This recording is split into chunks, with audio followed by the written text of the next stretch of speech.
Здравейте! Дойде финалния момент на нашата игра, свързана с дигиталната ни платформа Профилент, която игра стартирахме по време на изложението Масштех в началото на октомври.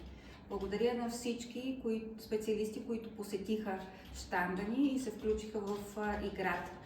Тук в тази щайдичка са визитките, от които ще изтеглим 7 печеливши.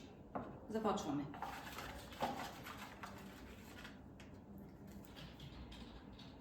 Първият печеливш е фирма Христофор Илиев и сега моята колежка Симона ще изтегли наградата. Те печелят една базова публикация в Профилент.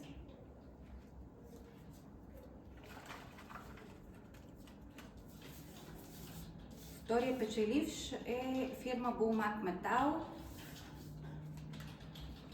Те печелят също базова публикация в Профилент. Ще разтъркаме за третия печеливш още малко. И третия печеливш е фирма Проксис. Те печелят една универсална публикация в Профилент.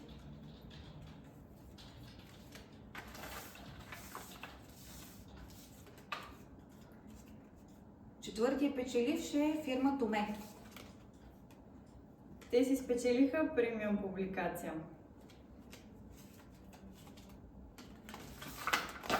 Отвъртваме. Следващия пети печеливш е фирма Съта Крепежи. Те печелят базова публикация в Профилент. Останаха още двама, които да спечелят публикация в Профилент. Изтеглих 2 визитки, значи това са финалните двама, т.е. по-скоро 2 компании. Едната е Fluidex. Чакай една секунда. Те печелят базова публикация в Профилент. И последният печеливш са фирма Русима. Те печелят универсална публикация. Честито на всички печеливши! Честито на печелившите!